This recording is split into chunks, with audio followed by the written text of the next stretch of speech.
Hey everybody, happy Tuesday. It's Tom. First off, today I want to invite you and ask you to help us nominate a child welfare case manager and an attorney who works in child welfare or both for the 2021 Chief Justice P. Harris Hines Child Advocacy Award.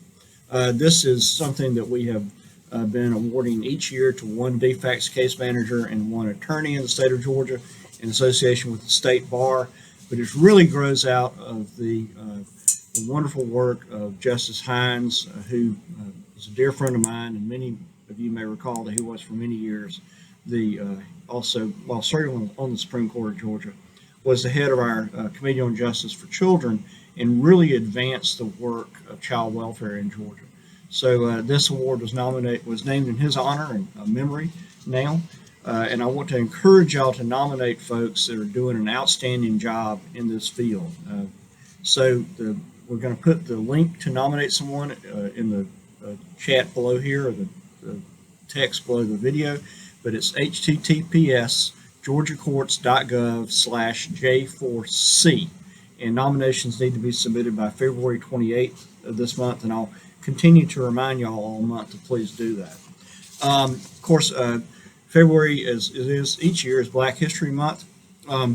This particular theme this year is Black Family, Representation, Identity, and Diversity, and really explores the spread of Black families across the United States.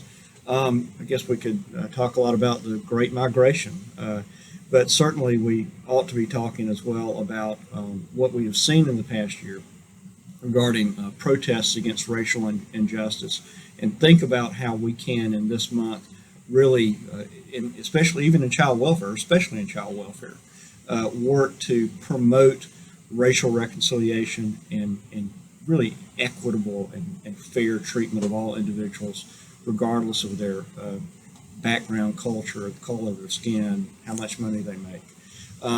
Speaking of which, there's a really interesting article in the Imprint News, formerly the Chronicle of Social Change, this past week, in which the authors argued that child abuse registries have really a discriminatory or unfair impact on poor families and on families of color, because sometimes you'll get on a registry like this in some states. Because of a simple neglect issue, you'll be designated as someone on a child abuse registry, and it may prevent these mothers, these vulnerable families, mothers and fathers, from getting a job. So I'm very happy to remind y'all that last year we recognized that, the General Assembly recognized that, the governor recognized that the child abuse registry in Georgia was having these unintended consequences, and we got rid of it. So we are working, I think, at this agency and really with all of our partners in the state to create a more equitable and fair system that treats all families with respect, that serves them as opposed to that coerces them. It's also National Parent Leadership Month, really dedicated to recognizing the important role of parents in raising healthy families. Of course, that's what we all want. And I think we have the opportunity here at DFACS to strengthen the ability of parents to do that very important work. Every child, I believe, has the right, whenever possible, to grow up with family, with parents, with the good, stable, solid attachment.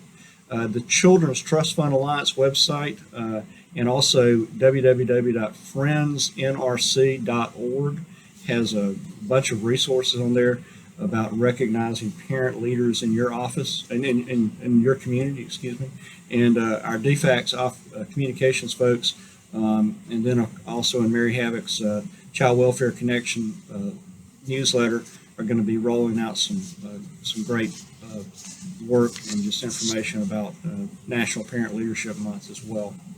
Of course, in OFI, we're continuing to do well. We are above 90% on our benefits. We obviously need to get back above 95% on SNAP, but I think we are continuing to benefit from some flexibility. We're going to continue to do PSNAP for February. You may have recalled that both in terms of new laws and one of President Biden's new executive orders, you'll see a couple of things. Number one, the SNAP benefits will increase by 15%. We're working to get that changed in the system, so we'll be issuing those increased benefits retroactively. Okay, and then the PEBT program, we're still working to roll that out, recognizing that it's a little more difficult because we have some schools that have been closed down for parts of this fall.